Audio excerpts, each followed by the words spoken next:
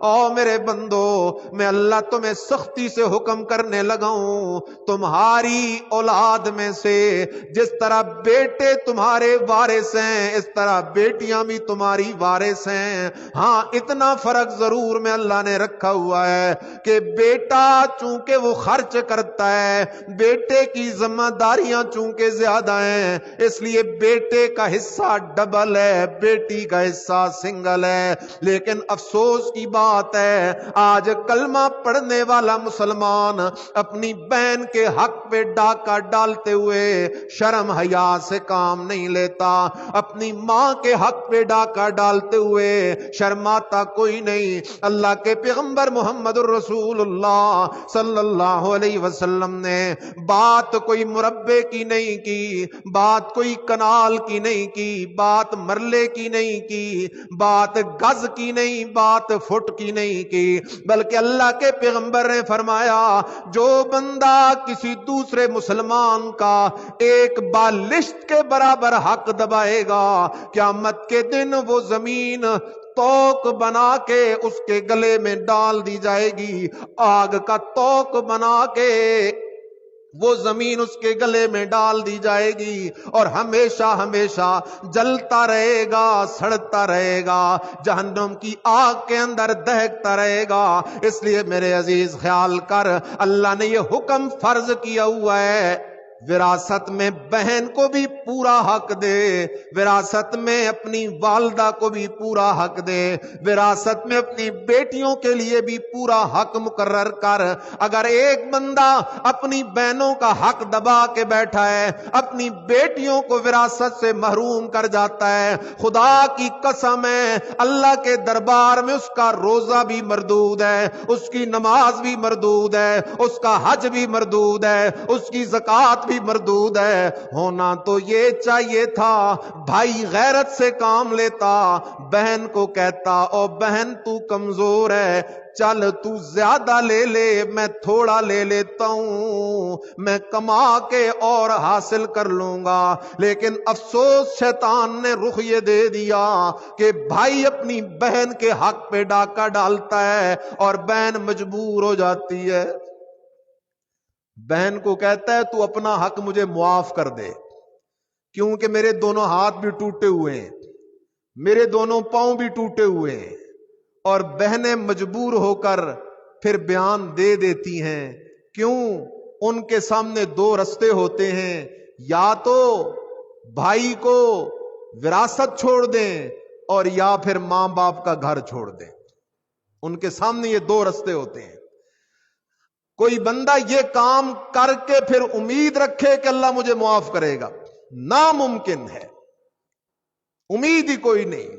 اس لیے خیال کرو امام الانبیاء علیہ السلام کو تو اپنی رضائی بہن کتنی فکر ہے۔ خیر اللہ اکبر، نبی علیہ الصلوۃ والسلام 2 سال تک بنو سعد میں رہے، 2 سال کا عرصہ دودھ پیا بی بی حلیمہ سعدیہ کا، اور یہ بی بی حلیمہ سعدیہ کا انتظام کرنے والا بھی خود میرا اللہ ہے، کیونکہ نبی کو جو عورت دودھ پلایا کرتی ہے اس عورت کا انتظام بھی اللہ خود کیا کرتا ہے۔ نبی کو اللہ ہر کیسی عورت کا دودھ نہیں پینے دیتا۔ اللہ کا پیغمبر ہے حضرت موسیٰ علیہ السلام، فرعون نے خواب دیکھا کہ ایک آگ اٹھی ہے اور اس آگ نے میرے مصر کو اور محلات کو جلا دیا ہے۔ خواب کی تعبیر پوچھی گئی تو بتایا گیا کہ بنی اسرائیل میں کوئی بچہ پیدا ہوگا اور وہ تیری خدائی اور بادشاہی کو ختم کرے گا۔ فرعون نے آرڈر جاری کر دیا بنی اسرائیل کے ہاں جو بچہ پیدا ہو فوراً اس کو قتل کر دو، جو بچہ پیدا ہو۔ دھڑا دھڑ بچے قتل ہونے لگے۔ ادھر اللہ پاک نے حضرت موسیٰ علیہ السلام کو دنیا میں بھیجنے کا فیصلہ کیا۔ حضرت موسیٰ علیہ السلام پیدا ہو گئے، ماں بڑی پریشان ہے کہ اب میرا بچہ اس کا بنے گا تو کیا بنے گا؟ اللہ پاک نے حضرت موسیٰ کی ماں کے دل میں یہ بات ڈالی، اے میرے نبی کی والدہ پریشان ہونے کی ضرورت نہیں ہے، کوئی خطرہ محسوس اگر ہو تجھے تو اپنے بچے موسیٰ کو صندوق میں ڈال کے دریا کے حوالے کر دینا، آگے میں اللہ جانوں اور میرے کام جانے۔ اللہ کا قرآن کیا کہتا ہے؟ اذ اوحینا الی امک ما یوحی ان اقذفیہ فی التابوت فاقذفیہ فی الیم فلیلقہ الیم بالساحل یأخذہ عدو لی وعدو اللہ وَأَلْقَيْتُ عَلَيْكَ مَحَبَّةً مِّنِّي وَلِتُصْنَعَ عَلَىٰ عَيْنِي۔ اللہ کا قرآن کہتا ہے میرا موسیٰ پیغمبر تیری ماں کے دل میں یہ بات ہم نے ڈالی، اے میرے نبی کی اماں جب تجھے خوف محسوس ہو صندوق میں میرے موسیٰ کو ڈال کے دریا کے حوالے کر دینا۔ اللہ اکبر، اتنا یقین ہے اللہ کی اس ولیہ کو اپنے خدا کے اوپر، اپنے خدا کے حکم پر حضرت موسیٰ علیہ السلام کو صندوق میں ڈال کے دریا کی لہروں کے حوالے کر دیا۔ ظاہراً تو تباہی ہے، ظاہراً تو نقصان ہے، لیکن اللہ کے حکم ماننے میں ہی خیر اور بھلائی ہوتی ہے، اس لیے وہ قدرتوں والا ہے، ظاہری شکست کو فتح میں بدل دے، فتح کو شکست میں بدل دے، نقصان کو فائدے میں بدل دے، فائدے کو نقصان میں بدل دے، موت کو زندگی میں بدل دے، زندگی کو موت میں بدل دے۔ اللہ اکبر۔ حضرت موسیٰ علیہ السلام صندوق میں، وہ صندوق دریا کی لہروں پہ جا رہا ہے، اللہ پاک نے فرشتے کو آرڈر دیا جلدی کر اس صندوق کو سیدھا فرعون کے محل کے قریب لے جا۔ ادھر فرعون دریا کے کنارے اپنی بیگم کے ساتھ کھڑا ہے، صندوق کو جو دور سے دیکھا اپنے شرطوں سے کہا جلدی کرو اس صندوق کو پکڑ کے لے آؤ، اس صندوق میں کیا ہوگا؟